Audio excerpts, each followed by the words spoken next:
Just don't even know why there aren't uprisings all over the country, and maybe there will be. People need to start taking to the streets. This is a dictator. You know, there needs to be unrest in the streets for as long as there's unrest in our lives. Enemies of the state. Show me where it says that protests are supposed to be polite and peaceful.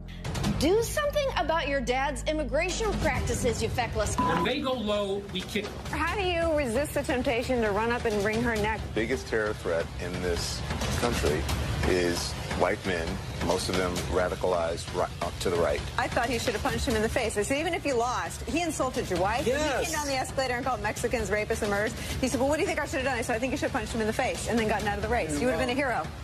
I'd like to punch him in the face. I said if we were in high school, I'd take him behind the gym and beat the hell out of him.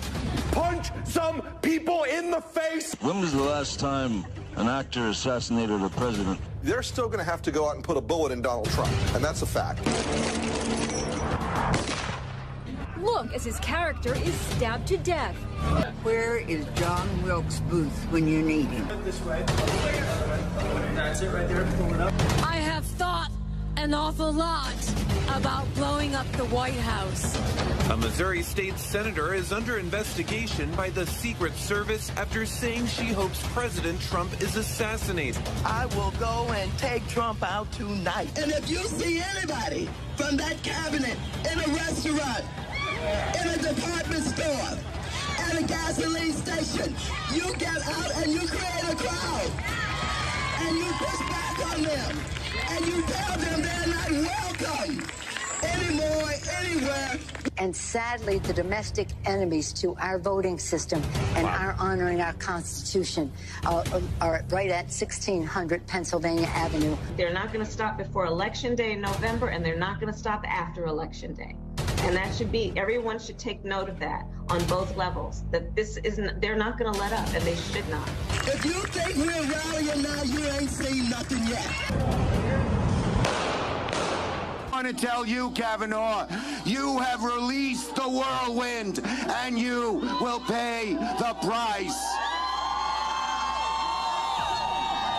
You won't know what hit you if you go forward with these awful decisions. If the president does go ahead and fire Robert Mueller, we would have people take to the streets. I believe there would be widespread civil unrest because Americans understand that the rule of law is paramount. You think there would be civil unrest, widespread civil unrest? I do. I think you're going to have protests and marches and rallies and sit-ins. You cannot be civil with a political party that wants to destroy what you stand for, what you care about. Michelle says that, you know, when they go low, we go high. No. When they go low, we kick them. Please don't just come here today and then go home. Go to the Hill today. Get up and please get up in the face of some Congress people. What's the danger if Donald Trump wakes up angry, watches Fox and Friends, and fires Bob Mueller? Well, I hope he doesn't do that. He wakes up angry and watches Fox and Friends in most days. It would set off a firestorm. I think it would be, you know, not only on the Hill, but in the streets. And so, let's stay the course. Let's make sure we show up wherever we have to show up. And if you see anybody from that cabinet in a restaurant, in a department store, at a gasoline station, you get out and you create a crowd. And you push back on them. And you tell them they're not welcome anymore, anywhere. That's why I believe if we are fortunate enough to win back the House and/or the Senate, that's when civility can start again. But until then, the only thing that the Republicans seem to recognize and respect is strength.